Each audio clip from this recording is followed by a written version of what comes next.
Digital ಇಂಡಿಯಾಗೆ Microsoft ಬೂಸ್ಟ್, ಗೂಗಲ್ಗೆ set ಅತಿ ದೊಡ್ಡ ಹೂಡಿಕೆ ಘೋಷಣೆ. ವಿಜಯ ಕರ್ನಾಟಕ ವೀಕ್ಷಕರಿಗೆ ಸ್ವಾಗತ. ನಾನು ಶಂಕರ್ನ ಹೆತ್ತು. ವೀಕ್ಷಕರೇ, ಭಾರತವು ಜಾಗತಿಕ ತಂತ್ರಜ್ಞಾನದ ಫೋಕಸ್ ಪಾಯಿಂಟ್ ಎನ್ನುವುದಕ್ಕೆ ಇದಕ್ಕಿಂತ ದೊಡ್ಡ ಸಾಕ್ಷಿ ಬೇಕಿಲ್ಲ.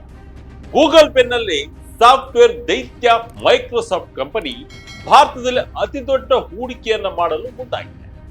ಇದು ಏಷ್ಯಾದಲ್ಲಿಯೇ ಅತಿ ದೊಡ್ಡ ಹೂಡಿಕೆಯಾಗಿದ್ದು, ಪ್ರಧಾನಿ ನರೇಂದ್ರ ಮೋದಿ ಅವರೊಂದಿಗೆ ಮೈಕ್ರೋಸಾಫ್ಟ್ ಸಿಇಒ ಸತ್ಯ ನಾದೆಲ್ಲ ಮಹತ್ವದ ಮಾತುಕತೆ ನಡೆಸಿದ ಬೆನ್ನಲ್ಲೇ ಈ ಐತಿಹಾಸಿಕ ಘೋಷಣೆ ಹೊರಬಿದ್ದಿದೆ.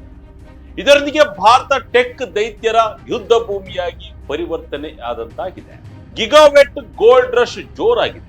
ಬರೋಬ್ಬರಿ $17.5 ಬಿಲಿಯನ್ ಅಂದ್ರೆ ಭಾರತೀಯ ರೂಪಾಯಿ ಲೆಕ್ಕಾಚಾರದಲ್ಲಿ ಸರಿಸುಮಾರು 1.4 ಲಕ್ಷ ಕೋಟಿ ರೂಪಾಯಿಗಳನ್ನ ಮೈಕ್ರೋಸಾಫ್ಟ್ ಕಂಪನಿ ಭಾರತದಲ್ಲಿ ಹೂಡಿಕೆ ಮಾಡುತ್ತೆ. ಮುಂದಿನ 4 ವರ್ಷಗಳಲ್ಲಿ ಅಂದ್ರೆ 2026ರಿಂದ 2029ರ ಅವಧಿಯಲ್ಲಿ ಭಾರತ 1.4 ಲಕ್ಷ ಕೋಟಿ ರೂಪಾಯಿ ಹೂಡಿಕೆ ಮಾಡುವುದಾಗಿ ಕಂಪನಿ ಹೇಳಿದೆ. ಅರೆ, ಇಷ್ಟೊಂದು ದೊಡ್ಡ ಮೊತ್ತವನ್ನ ಮೈಕ್ರೋಸಾಫ್ಟ್ ಭಾರತದಲ್ಲಿ ಯಾಕೆ ಹೂಡಿಕೆ ಮಾಡುತ್ತದೆ? ಇದರ ಹಿಂದಿರುವ ಅಸಲಿ ಉದ್ದೇಶವೇ? ಗೂಗಲ್ ಮತ್ತು ಅಮೆಜಾನ್ಗಳಂತಹ ಪ್ರತಿಸ್ಪರ್ಧಿಗಳಿಗೆ ಈ ನಡೆ ಹೇಗೆ ನಡುಕ ಹೊಂದಿಸಿದೆ ಎಂಬುದನ್ನ ಈ ವಿಡಿಯೋದಲ್ಲಿ ನೋಡೋಣ ಬನ್ನಿ.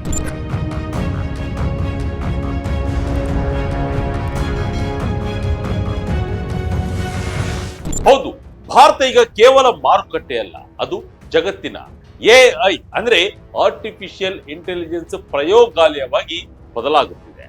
ಈಗಾಗಲೇ ಗೂಗಲ್ ದೊಡ್ಡ ಮೊತ್ತ ಹೂಡಿಕೆ ಮಾಡಿದ್ದು, ಅದರ ಬೆನ್ನಲ್ಲೇ ಮೈಕ್ರೋಸಾಫ್ಟ್ ಕಂಪನಿಯು $17.5 ಬಿಲಿಯನ್ ಹೂಡಿಕೆ ಮಾಡುವುದಾಗಿ ಘೋಷಿಸಿದೆ.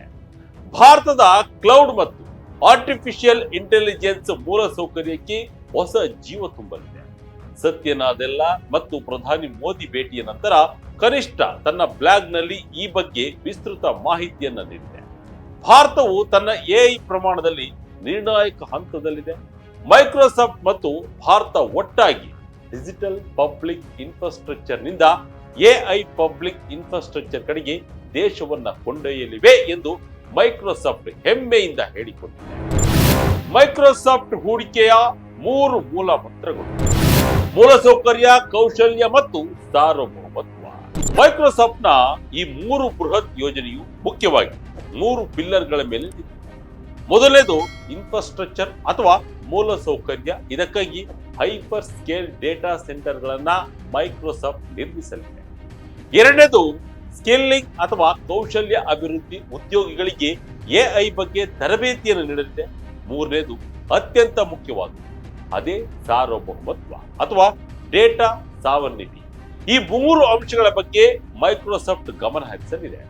ಈ ಹೂಡಿಕೆಯು ಭಾರತದಲ್ಲಿ ಈಗಾಗಲೇ ಘೋಷಿಸಲಾಗಿದ್ದ $3 ಬಿಲಿಯನ್ ಹೂಡಿಕೆಗಿಂತಲೂ ಭಿನ್ನ ಮತ್ತು ಬೃಹತ್ ಆಗಿರಲಿದೆ. ಈ ಹೂಡಿಕೆಯ ಸಿಂಹಪಾಲು ಹೊಸ ಡೇಟಾ ಸೆಂಟರ್ಗಳ ನಿರ್ಮಾಣಕ್ಕೆ ಹೋಗಲಿದೆ ಎನ್ನಲಾಗಿದೆ. ಕೇವಲ ಹೊಸ ಡೇಟಾ ಸೆಂಟರ್ಗಳ ನಿರ್ಮಾಣ ಮಾತ್ರವಲ್ಲದೆ ಈಗಾಗಲೇ ಹೈದರಾಬಾದ್, ಬೆಂಗಳೂರು, ಪುಣೆ, ಮುಂಬೈ ಮತ್ತು ಚೆನ್ನೈನಲ್ಲಿರುವ ಮೈಕ್ರೋಸಾಫ್ಟ್ನ ಕ್ಲೌಡ್ ಸಾಮರ್ಥ್ಯವನ್ನ ವಿಸ್ತರಿಸಲು ಈ ಹಣ ಬಳಕೆಯಾಗಲಿದೆ. ಇದರ ಅರ್ಥ ಭಾರತೀಯ ಕಂಪನಿಗಳಿಗೆ ಇನ್ನು ಮುಂದೆ ವಿದೇಶಿ ಸರ್ವರ್ಗಳ ಮೇಲೆ ಅವಲಂಬಿತವಾಗುವ ಅಗತ್ಯವಿಲ್ಲ. ಎಐ ಅಪ್ಲಿಕೇಶನ್ಗಳನ್ನ ಚಲಾಯಿಸಲು ಬೇಕಾದ ಮ್ಯಾಸಿವ್ ಕಂಪ್ಯೂಟಿಂಗ್ ಪವರ್ ಈಗ ನಮ್ಮ ದೇಶದಲ್ಲೇ ಅತ್ಯಂತ ವೇಗವಾಗಿ ಸಿಗಲಿದೆ. 2 ಕೋಟಿ ಭಾರತೀಯರಿಗೆ ಎಐ ತರಬೇತಿ. ಉದ್ಯೋಗ ಮಾರುಕಟ್ಟೆಯಲ್ಲಿ ಕ್ರಾಂತಿ ನಿಶ್ಚಿತ. ವೀಕ್ಷಕರೇ, ಬರೀ ಬಿಲ್ಡಿಂಗ್ಗಳು ಮತ್ತು ಸರ್ವರ್ಗಳನ್ನು ಹಾಕಿದ್ರೆ ಸಾಲದು, ಅದನ್ನ ಬಳಸುವವರು ಬೇಕಲ್ಲವೇ? ಇದಕ್ಕಾಗಿಯೇ ಮೈಕ್ರೋಸಾಫ್ಟ್ 2ನೇ ಪಿಲ್ಲರ್ ಆಗಿ ಸ್ಕಿಲ್ಲಿಂಗ್ ಅನ್ನ ಆಯ್ಕೆ ಮಾಡಿಕೊಂಡಿದೆ. 2030ರ ವೇಳೆಗೆ ಬರೋಬ್ಬರಿ 20 ಮಿಲಿಯನ್ ಅಂದರೆ 2 ಕೋಟಿ ಭಾರತೀಯರಿಗೆ ಎಐ ಕೌಶಲ್ಯಗಳಲ್ಲಿ ತರಬೇತಿ ನೀಡುವ ಗುರಿಯನ್ನ ಕಂಪನಿ ಹಾಕಿಕೊಂಡಿದೆ. ಇದು ಈ ಹಿಂದೆ ಕಂಪನಿ ಹಾಕಿಕೊಂಡಿದ್ದ ಗುರಿಗಿಂತ ದುಪ್ಪಟ್ಟು. 2025ರ ಆರಂಭದಲ್ಲಿ $3 ಬಿಲಿಯನ್ ಹೂಡಿಕೆ ಘೋಷಿಸಿದಾಗಲೂ ಕೌಶಲ್ಯದ ಬಗ್ಗೆ ಪ್ರಸ್ತಾಪಿಸಲಾಗಿತ್ತು. ಆದರೆ ಈಗ ಅದರ ವ್ಯಾಪ್ತಿ ಹಿಡಿದಾಗಿದೆ. ಭಾರತದಲ್ಲಿ ಈಗಾಗಲೇ 5.6 ಮಿಲಿಯನ್ ಜನರಿಗೆ ತರಬೇತಿ ನೀಡಲಾಗಿದೆ. ಈಗ ಹೊಸ ಗುರಿಯೊಂದಿಗೆ ಡೆವಲಪರ್ಗಳು, ಇಂಜಿನಿಯರ್ಗಳು ಮಾತ್ರವಲ್ಲದೆ ಸಾಮಾನ್ಯ ಉದ್ಯೋಗಿಗಳನ್ನ ಎಐ ಬಳಸುವಂತೆ ಸಜ್ಜುಗೊಳಿಸಲಾಗುವುದು. ಎಐ ಕೇವಲ ಸಾಫ್ಟ್ವೇರ್ ಇಂಜಿನಿಯರ್ಗಳಿಗೆ ಸೀಮಿತವಾಗಿಲ್ಲ. Data labelling, AI operation, product development ಮತ್ತು ಇನ್ಫ್ರಾಸ್ಟ್ರಕ್ಚರ್ ನಿರ್ವಹಣೆಯಂತಹ ಲಕ್ಷಾಂತರ ಹೊಸ ಉದ್ಯೋಗಗಳು ಸೃಷ್ಟಿಯಾಗಿವೆ. ಇದು ಭಾರತದ ಬ್ರೈನ್ ಡ್ರೈನ್ ಅಥವಾ ಪ್ರತಿಭೆಗಳ ಪಲಾಯನವನ್ನ ತಡೆದು ದೇಶೀಯ ಆವಿಷ್ಕಾರಗಳಿಗೆ ನಾಂದಿ ಹಾಡಲಿದೆ ಎಂದು ತಜ್ಞರು ಅಭಿಪ್ರಾಯಪಟ್ಟಿದ್ದಾರೆ. ನಮ್ಮ ಡೇಟಾ ನಮ್ಮ ದೇಶದಲ್ಲೇ ಭದ್ರ. ಚೀನಾಗೆ ಸೆಡ್ಡು, ಭಾರತಕ್ಕೆ ಬಿಗ್ ಲಾಭ. ಮೂರನೆಯ ಮತ್ತು ಅತ್ಯಂತ ಮಹತ್ವದ ವಿಷಯವೆಂದರೆ ಡೇಟಾ ಸಾರ್ವಭೌಮತ್ವ. ಭಾರತ ಸರ್ಕಾರದ ಕಟ್ಟುನಿಟ್ಟಾದ ನಿಯಮಗಳ ಪ್ರಕಾರ ಭಾರತೀಯರ ಸೂಕ್ಷ್ಮ ಡೇಟಾ ಅಂದ್ರೆ ಸರ್ಕಾರಿ ಹಣಕಾಸು, ಆರೋಗ್ಯ ಸೇರಿ ಅನೇಕ ಕ್ಷೇತ್ರಗಳ ಡೇಟಾ ಭಾರತದ ಗಡಿಯೊಳಗೆ ಇರಬೇಕು. ಮೈಕ್ರೋಸಾಫ್ಟ್ನ ಈ ಹೂಡಿಕೆಯು ಇದಕ್ಕೆ ಪೂರಕವಾಗಿದೆ. ಶೀಘ್ರದಲ್ಲಿ ಮೈಕ್ರೋಸಾಫ್ಟ್ನ ಫ್ಲಾಗ್ಶಿಪ್ ಎಐ ಟೂಲ್ ಆಗಿರುವ ಮೈಕ್ರೋಸಾಫ್ಟ್ 365 ಕೋಪೈಲಟ್ನ ಡೇಟಾ ಪ್ರೊಸೆಸಿಂಗ್ ಸಂಪೂರ್ಣವಾಗಿ ಭಾರತದಲ್ಲಿ ಆರಂಭವಾಗಲಿದೆ. ಇದು ಕೇವಲ ತಾಂತ್ರಿಕ ವಿಷಯವಲ್ಲ, ಇದೊಂದು ಜಿಯೋ ಪೊಲಿಟಿಕಲ್ ಅಥವಾ ಭೂ ರಾಜಕೀಯ ತಂತ್ರಗಾರಿಕೆಯೂ ಹೌದು. ಅಮೆರಿಕ ಮತ್ತು ಚೀನಾ ನಡುವಿನ ಉದ್ವಿಗ್ನತೆಯ ಲಾಭ ಭಾರತಕ್ಕೆ ಸಿಗುತ್ತಿದೆ. ಚೀನಾ ಮೇಲಿನ ಅವಲಂಬನೆಯನ್ನ ಕಡಿಮೆ ಮಾಡಲು ಅಮೆರಿಕದ ಕಂಪನಿಗಳು ಭಾರತವನ್ನ ಆರಿಸಿಕೊಳ್ಳುತ್ತಿವೆ. ಸತ್ಯ ನಾದೆಲ್ಲರವರು ಪ್ರಧಾನಿ ಮೋದಿ ಅವರನ್ನ ಭೇಟಿಯಾದಾಗಲೂ ಸಾರ್ವಭೌಮ ಎಐ ಸಾಮರ್ಥ್ಯದ ಬಗ್ಗೆನೇ ಹೆಚ್ಚು ಒತ್ತು ನೀಡಿದ್ದರು. ಇದರಿಂದ ಭಾರತದ ಸಪ್ಲೈ ಚೈನ್ ಅಥವಾ ಪೂರೈಕೆ ಸರಪಳಿ ಬಲಗೊಳ್ಳಲಿದ್ದು ಹಾರ್ಡ್ವೇರ್ಗಾಗಿ ಚೀನಾವನ್ನ ಅವಲಂಬಿಸಿರುವುದು ತಪ್ಪಲಿದೆ. ಗೂಗಲ್, ಅಮೆಜಾನ್ ಜೊತೆಗೆ ಗಿಗಾವೆಟ್ ಯುದ್ಧ. ಭಾರತದಲ್ಲಿ ಬಿಗ್ ಟೆಕ್ ಕಂಪನಿಗಳ ಪೈಪೋಟಿ. ಇನ್ನು ಮೈಕ್ರೋಸಾಫ್ಟ್ ಮಾತ್ರವಲ್ಲ, ಇಡೀ ಜಗತ್ತಿನ ಬಿಗ್ ಟೆಕ್ ಕಂಪನಿಗಳು ಈಗ ಭಾರತದ ಮೇಲೆ ಮುಗಿಬಿದ್ದಿವೆ. ಮೈಕ್ರೋಸಾಫ್ಟ್ನ ಈಗ $17.5 ಬಿಲಿಯನ್ ಘೋಷಣೆಗೂ ಮುನ್ನ ಗೂಗಲ್ನ ಮಾತೃ ಸಂಸ್ಥೆ ಆಲ್ಫಾಬೆಟ್ ಆಂಧ್ರಪ್ರದೇಶದ ವಿಶಾಖಪಟ್ಟಣಂನಲ್ಲಿ ಎಐ ಡೇಟಾ ಹಬ್ ನಿರ್ಮಿಸಲು $15 ಬಿಲಿಯನ್ ಅಂದ್ರೆ ಸುಮಾರು 1.2 ಲಕ್ಷ ಕೋಟಿ ರೂಪಾಯಿ ಹೂಡಿಕೆ ಮಾಡುವುದಾಗಿ ಘೋಷಿಸಿದೆ. ಇತ್ತ ಅಮೆಜಾನ್ ವೆಬ್ ಸರ್ವಿಸಸ್ ಕೂಡ ಮಹಾರಾಷ್ಟ್ರ ಮತ್ತು ತೆಲಂಗಾಣದಲ್ಲಿ 2030 ವೇಳೆಗೆ $8 ಬಿಲಿಯನ್ ಹೂಡಿಕೆ ಮಾಡುವುದಾಗಿ ಹೇಳಿದೆ. ಇದನ್ನ ತಜ್ಞರು ಗಿಗಾವೆಟ್ ಗೋಲ್ಡ್ ರಶ್ ಎಂದು ಕರೆಯುತ್ತಿದ್ದಾರೆ.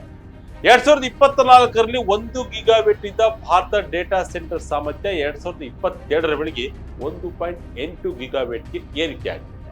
2030 ವೇಳೆಗೆ ಇದು 3 ಪಟ್ಟು ಹೆಚ್ಚಾಗಿ 4.5 ಗಿಗಾವೆಟ್ ತಲುಪುವ ಸಾಧ್ಯತೆ ಇದೆ. ಮೈಕ್ರೋಸಾಫ್ಟ್, ಗೂಗಲ್ ಮತ್ತು ಅಮೆಜಾನ್ ನಡುವಿನ ಈ ಪೈಪೋಟಿಯಿಂದ ಭಾರತೀಯ ಸ್ಟಾರ್ಟ್ಅಪ್ಗಳಿಗೆ ಮತ್ತು ಉದ್ಯಮಗಳಿಗೆ ಕಡಿಮೆ ದರದಲ್ಲಿ ಅತ್ಯುತ್ತಮ ಎಐ ಟೂಲ್ಗಳು ಸಿಗಲಿವೆ. ಬೆಲೆ ಸಮರ ಏರ್ಪಟ್ಟು ಅಂತಿಮವಾಗಿ ಗ್ರಾಹಕರಿಗೆ ಲಾಭವಾಗಲಿದೆ.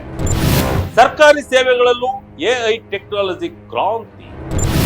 ಕೃಷಿ ಭಾಷಾ ಸಮಸ್ಯೆಗೆ ಎಐ ಪರಿಹಾರ. ಮೈಕ್ರೋಸಾಫ್ಟ್ನ ಈ ಹೂಡಿಕೆಯು ಸರ್ಕಾರದ ಎಐ ಪಬ್ಲಿಕ್ ಇನ್ಫ್ರಾಸ್ಟ್ರಕ್ಚರ್ ಕನಸಿಗೆ ಬಲ ತುಂಬಲಿದೆ. ಕೇವಲ ಪೇಮೆಂಟ್ಸ್ ಮತ್ತು ಆಧಾರ್ ಕಾರ್ಡ್ಗೆ ಸೀಮಿತವಾಗಿದ್ದ ಡಿಜಿಟಲ್ ಇಂಡಿಯಾ ಈಗ ಕೃಷಿ, ಆರೋಗ್ಯ ಮತ್ತು ಶಿಕ್ಷಣ ಕ್ಷೇತ್ರಕ್ಕೂ ವಿಸ್ತರಿಸಲಿದೆ. ಉದಾಹರಣೆಗೆ ಮೈಕ್ರೋಸಾಫ್ಟ್ ಈಗಾಗಲೇ ಸರ್ಕಾರದ ಇ ಶ್ರಮ್ ಮತ್ತು ನ್ಯಾಷನಲ್ ಕರಿಯರ್ ಸರ್ವಿಸ್ ಪೋರ್ಟಲ್ಗಳ ಜೊತೆ ಕೈಜೋಡಿಸಿದೆ. ಇದರಿಂದ 31 ಕೋಟಿಗೂ ಹೆಚ್ಚು ಅಸಂಘಟಿತ ಕಾರ್ಮಿಕರಿಗೆ ಉದ್ಯೋಗ ಹುಡುಕಲು, ಕೌಶಲ್ಯ ಪಡೆಯಲು ಮತ್ತು ಎಐ ಸಹಾಯ ಮಾಡಲಿದೆ. ಭಾರತದಂತಹ ಬಹುಭಾಷಾ ರಾಷ್ಟ್ರಗಳಲ್ಲಿ ಎಐ ತಂತ್ರಜ್ಞಾನವು ಭಾಷೆಯ ತಡೆಗೋಡೆಯನ್ನ ಮುರಿಯಬಲ್ಲದು. ಹಳ್ಳಿಗಳಲ್ಲಿರುವ ರೈತರಿಗೆ ಅವರದೇ ಭಾಷೆಯಲ್ಲಿ ಕೃಷಿ ಸಲಹೆಗಳು ಸಿಗುವಂತಾಗಲು, ಸರ್ಕಾರಿ ಸೇವೆಗಳು ಎಲ್ಲರಿಗೂ ಅರ್ಥವಾಗುವಂತೆ ಮಾಡಲು ಈ ಎಐ ಡೇಟಾ ಸೆಂಟರ್ಗಳು ಬೆನ್ನೆಲುಬಾಗಿ ನಿಲ್ಲಲಿವೆ. ಗೂಗಲ್ ಮತ್ತು ಮೈಕ್ರೋಸಾಫ್ಟ್ ಭಾರತವನ್ನ ತಮ್ಮ ಎಐ ಮಾಡೆಲ್ಗಳ ಟೆಸ್ಟಿಂಗ್ ಗ್ರೌಂಡ್ ಅಥವಾ ಪರೀಕ್ಷಾ ಕೇಂದ್ರವನ್ನಾಗಿ ಮಾಡಿಕೊಳ್ಳುತ್ತಿದೆ. ಯಾಕೆಂದ್ರೆ 140 ಕೋಟಿ ಜನಸಂಖ್ಯೆ ಮತ್ತು ನೂರಾರು ಭಾಷೆಗಳಿರುವ ಭಾರತದಲ್ಲಿ ಒಂದು ಎಐ ಮಾಡೆಲ್ ಯಶಸ್ವಿಯಾದರೆ ಅದು ಪ್ರಪಂಚದ ಯಾವುದೇ ಮೂಲೆಯಲ್ಲಾದರೂ ಗೆಲ್ಲಬಹುದು ಎಂಬುದು ಟೆಕ್ ದೈತ್ಯರ ಲೆಕ್ಕಾಚಾರ. ಇದಕ್ಕಾಗಿ ಬಹುತೇಕ ಎಐ ಮಾಡೆಲ್ಗಳು ಈಗ ಭಾರತದಲ್ಲಿ ಜನರಿಗೆ ಉಚಿತವಾಗಿ ಬಳಕೆಗೆ ನೀಡುತ್ತಿವೆ. ಸವಾಲುಗಳು ಇವೆ, ಎಚ್ಚರವೂ ಅಗತ್ಯ. ವಿದ್ಯುತ್, ನೀರು ಮತ್ತು ಪರಿಸರದ ಚಿಂತೆ. ಆದರೆ ಈ ಬೆಳವಣಿಗೆಯ ಹಾದಿ ಹೂವಿನ ಹಾಸಿಗೆ. ಹೈಪರ್ ಸ್ಕೇಲ್ ಡೇಟಾ ಸೆಂಟರ್ಗಳನ್ನ ನಿರ್ಮಿಸುವುದು ಮತ್ತು ನಡೆಸುವುದು ಸುಲಭದ ಮಾತು. ಇದಕ್ಕೆ ಅಪಾರ ಪ್ರಮಾಣದ ಬಂಡವಾಳದ ಜೊತೆ 24x7 ತಡೆರಹಿತ ವಿದ್ಯುತ್ ಮತ್ತು ಕೂಲಿಂಗ್ ವ್ಯವಸ್ಥೆಗೆ ಲಕ್ಷಾಂತರ ಲೀಟರ್ ನೀರು ಬೇಕಾಗುತ್ತೆ. ಇದು ಪರಿಸರದ ಮೇಲೆ ಒತ್ತಡ ಹೇರಬಹುದು. ಅಲ್ಲದೆ ಈ ಹೂಡಿಕೆಯ ಲಾಭಗಳು ಕೇವಲ ಹೈದರಾಬಾದ್, ಬೆಂಗಳೂರು, ಪುಣೆಯಂತಹ ಮಹಾನಗರಗಳಿಗೆ ಸೀಮಿತವಾಗಬಾರದು. 2ನೇ ಮತ್ತು 3ನೇ ಹಂತದ ನಗರಗಳಿಗೂ ಮತ್ತು ಗ್ರಾಮೀಣ ಭಾರತಕ್ಕೂ ಇದರ ಲಾಭ ತಲುಪುವಂತೆ ಮಾಡುವುದು ದೊಡ್ಡ ಸವಾಲಾಗಿದೆ. ಇದರ ಜೊತೆಗೆ ಎಐ ಬಳಕೆ ಹೆಚ್ಚಾದಂತೆ ಡೇಟಾ ಪ್ರೈವಸಿ, ಆಲ್ಗಾರಿದಮ್ಗಳಲ್ಲಿನ ಪಕ್ಷಪಾತ ಮತ್ತು ನಿಯಂತ್ರಣ ಕೊರತೆಗಳಂತಹ ಸಮಸ್ಯೆಗಳು ಎದುರಾಗುತ್ತವೆ. ಬಂಡವಾಳವೇನೋ ಹರಿದು ಬರುತ್ತಿದೆ, ಆದರೆ ಜಾಗತಿಕ ಸ್ಪರ್ಧೆಯಲ್ಲಿ ಭಾರತ ತನ್ನತನವನ್ನ ಉಳಿಸಿಕೊಳ್ಳುತ್ತಲೇ ಹೇಗೆ ಮುನ್ನಡೆಯಲಿದೆ ಎಂಬುದು ಮುಖ್ಯ. ಒಟ್ಟಿನಲ್ಲಿ 2026ರಿಂದ 2029 ನಡುವೆ ಮೈಕ್ರೋಸಾಫ್ಟ್ ನಿಂದ ಹರಿದು ಬರಲಿರುವ 1.4 ಲಕ್ಷ ಕೋಟಿ ರೂಪಾಯಿ ಹೂಡಿಕೆ ಭಾರತದ ಐಟಿ ವಲಯದ ದಿಕ್ಕನ್ನೇ ಬದಲಿಸಲಿದೆ. ಹೈದರಾಬಾದ್ ನಲ್ಲಿ ತಲೆ ಎತ್ತಲಿರುವ ಬೃಹತ್ ಡೇಟಾ ಸೆಂಟರ್, ಕೋಟ್ಯಾಂತರ ಯುವಕರಿಗೆ ಸಿಗಲಿರುವ ಎಐ ತರಬೇತಿ ಮತ್ತು ಡೇಟಾ ಭದ್ರತೆಯ ಭರವಸೆಗಳು ವಿಕಸಿತ ಭಾರತದ ಕನಸಿಗೆ ರೆಕ್ಕೆಗಳನ್ನ ಜೋಡಿಸಿವೆ. ಅಮೆರಿಕದ ದೈತ್ಯ ಕಂಪನಿಗಳ ಪಾಲಿಗೆ ಭಾರತ ಈಗ ಕೇವಲ ಮಾರ್ಕೆಟ್ ಅಲ್ಲ, ಭವಿಷ್ಯದ ಪಾರ್ಟ್ನರ್. ಸತ್ಯ ನಾದೆಲ್ಲರವರ ಈ ನಡೆ ಭಾರತವನ್ನ ಎಐ ಸೂಪರ್ ಪವರ್ ಆಗಿಸುವತ್ತ ಇಟ್ಟಿರುವ ದೃಢವಾದ ಹೆಜ್ಜೆ ಎಂಬುದರಲ್ಲಿ ಎರಡು ಮಾತಿಲ್ಲ. ಇದಾಗಿತ್ತು ಈ ಕ್ಷಣದ ಇಂಟ್ರೆಸ್ಟಿಂಗ್ ಸ್ಟೋರಿ.